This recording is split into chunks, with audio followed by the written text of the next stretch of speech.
अऊज़ु बिल्लाहि मिनश्शैतानिर्रजीम बिस्मिल्लाहिर्रहमानिर्रहीम इन्ना अअतैनाकल कौसर फसल्लि लिरब्बिका वन्हर इन्न शानिअका हुवल अबतर। सदक़ल्लाहुल अज़ीम। मेरे मोहतरम सामीन, आज ज़िलहिज्जा की 10 तारीख़ है और पूरे आलम इस्लाम के मुसलमान 10 तारीख़ को कुर्बानी करते हैं। और इस महीने में 2 अज़ीम इबादत अदा की जाती हैं।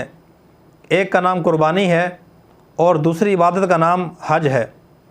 वैसे तो सारा साल मुसलमान अल्लाह की इबादत करते हैं, नमाज़ पढ़ते हैं, रोज़ा रखते हैं, कुरान की तिलावत करते हैं, सदका खैरात करते हैं और नवाफिल अदा करते हैं। लेकिन 2 अज़ीम इबादत मेरे दोस्तों ऐसी हैं कि जिन इबादत की अदायगी के लिए अल्लाह पाक जल्ला शानुहु ने ज़िलहज्जा के महीने को मुंतखब फरमाया है, वो इबादत इस महीने के अलावा पूरा साल अदा नहीं की जा सकती। उनमें से एक कुर्बानी है और एक हज है। इसलिए हर मुसलमान को कुर्बानी और हज खुशी के साथ अदा करने की कोशिश करनी चाहिए। लेकिन कुर्बानी के हवाले से 2 बातें और हज के हवाले से 2 बातें ख़ास तौर पे हर मुसलमान के ज़हन में होनी चाहिए। वो आज मैं अर्ज़ करना चाहता हूँ। इंशाअल्लाह तवज्जो के साथ सुनेंगे तो फ़ायदा होगा। सबसे पहली बात तो हर मुसलमान के जहन में, जिसने कुर्बानी करनी है, जिसने हज करना है, उसके जहन में ये होना चाहिए कि अल्लाह पाक इस कुर्बानी करने की वजह से, हज करने की वजह से अल्लाह पाक मुझे क्या अता फ़रमाएंगे। जनाब नबी करीम सल्लल्लाहु अलैहि वसल्लम ने अहादीस के अंदर कुर्बानी और हज दोनों के बड़े फ़ायदे बयान फरमाए हैं। चुनांचे एक हदीस में फ़रमाया, कुर्बानी करने वाले को अल्लाह पाक कुर्बानी के जानवर के जिस्म पर जितने बाल होते हैं, हर बाल के बदले नेकी अता फ़रमाते हैं। अंदाज़ा लगाएं, अब एक आदमी 50 साल तक कुर्बानी करता रहा, 60 साल तक कुर्बानी करता रहा, 70 साल तक कुर्बानी करता रहा, तो अंदाज़ा लगाएं जब वो दुनिया से जाएगा और कल क़यामत के दिन उसको नेकियां मिलेंगी तो कितनी नेकियां उसकी बन जाएंगी।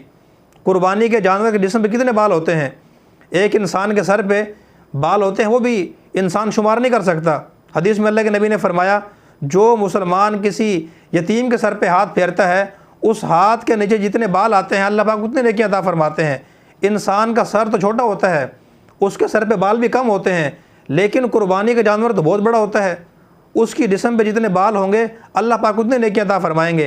ये तो एक जानवर के जिस्म के बाल हम शुमार नहीं कर सकते। तो जिस आदमी ने 50 साल कुर्बानी की, 70 साल कुर्बानी की, 80 साल तक कुर्बानी करता रहा, उसकी कितनी नेकियां जमा हो जाएंगी। एक फ़ायदा तो ये हर मुसलमान के ज़हन में होना चाहिए। यह फ़ायदा होगा तो इंशाअल्लाह हर मुसलमान शौक़ के साथ कुर्बानी करेगा।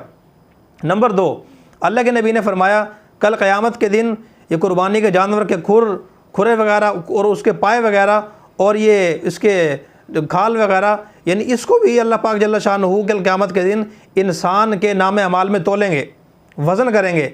अब अंदाज़ा लगाएं, इस कुर्बानी के जानवर के जो जिस्म के अज़्ज़ा होते हैं उनका कितना वज़न होता है।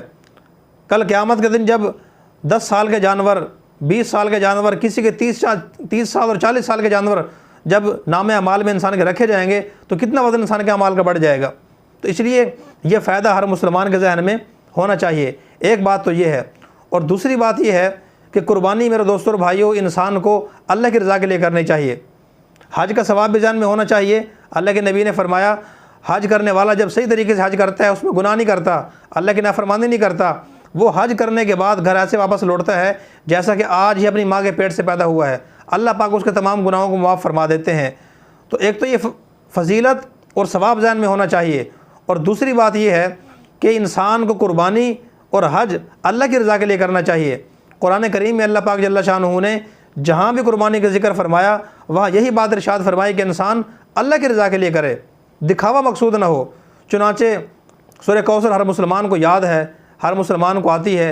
अल्लाह पाक ने फरमाया, फसल्लि लिरब्बिका वन्हर, ऐ मेरे महबूब कुर्बानी कीजिए, नमाज़ पढ़िए और कुर्बानी कीजिए, लेकिन अल्लाह की रज़ा के लिए कीजिए, अपने रब के लिए कीजिए। इससे मालूम हुआ कुर्बानी करने में इखलास होना चाहिए। एक और जगह फरमाया, ला यनालुल्लाह लुहूमुहा वला दिमाउहा वलाकिन यनालुहु तक़वा मिनकुम, कि जो तुम कुर्बानी का जानवर ज़िबा करते हो तो इस जानवर का ना खून अल्लाह को पहुँचता है, ना ही इसका गोश्त अल्लाह को पहुँचता है, लेकिन तुम्हारे दिलों को तक़वा पहुँचता है। अल्लाह पाक दिल देखते हैं कि इंसान कुर्बानी किस वजह से कर रहा है, मुझे राज़ी करना मकसद है या लोगों को दिखाना मकसद है। और एक और जगह अल्लाह पाक ने फरमाया, कुल इन्न सलाती व नुसुकी व महयाया व ममाती लिल्लाहि रब्बिल आलमीन। ए मेरे महबूब, फरमा दीजिए कि बेशक मेरी ज़िंदगी और मेरी मौत और मेरी कुर्बानी और मेरी नमाज सब अल्लाह के लिए है। तो इस ऐसे भी मालूम हुआ कि इंसान को कुर्बानी और नमाज और हर इबादत अल्लाह की रज़ा के लिए करनी चाहिए। बाज़ औक़ात ईद के मौके पे या हज के मौके पे हम मुसलमान इखलास ना होने की वजह से अपना बहुत बड़ा सवाब ज़ाया कर बैठते हैं। इसलिए मेरे दोस्तों और भाइयों, कुर्बानी करने के साथ साथ, हज करने के साथ साथ इंसान को अपने दिल के अंदर इखलास भी पैदा करना चाहिए। बाज़ औक़ात लोग बता देते हैं कि आपने कितने का जानवर लिया है, रिश्तेदारों से पूछते हैं, दोस्तों से पूछते हैं, वो कहता है जी मैंने तो 60,000 का लिया है। तो इंसान फ़ौरन बता देता है कि मैंने तो 1 लाख का लिया है। इसी तरह इंसान किसी से पूछता है आपने क्या लिया है, वो कहता है मैंने हिस्सा लिया है। आपने क्या लिया? तो इंसान बता देता है कि मैंने छोटा जानवर मैंने लिया है, माशाल्लाह बकरा लिया है, 50,000 का है, 60,000 का। इसी तरह इंसान 2-3 लाख का बैल लेता है और बाज़ारों में इंसान उसको घुमाता है, तस्वीरें लगाता है, दोस्तों को बताता है। इंसान, उलमा ने लिखा है कि ये बातें भी इखलास के मुनाफी हैं। इंसान ने जब कुर्बानी अल्लाह की रज़ा के लिए करनी है तो सिर्फ अल्लाह ही को पता होना चाहिए कि इसने कुर्बानी किस लिए ली है, कितने की ली है। ख़ुद अपना अमल इंसान ठीक रखे और दूसरों से पूछना भी नहीं चाहिए। ये बातें भी इखलास के मुनाफी हैं। बहरहाल अल्लाह पाक के दोनों इबादात तमाम मुसलमानों को आलम इस्लाम के कुर्बानी भी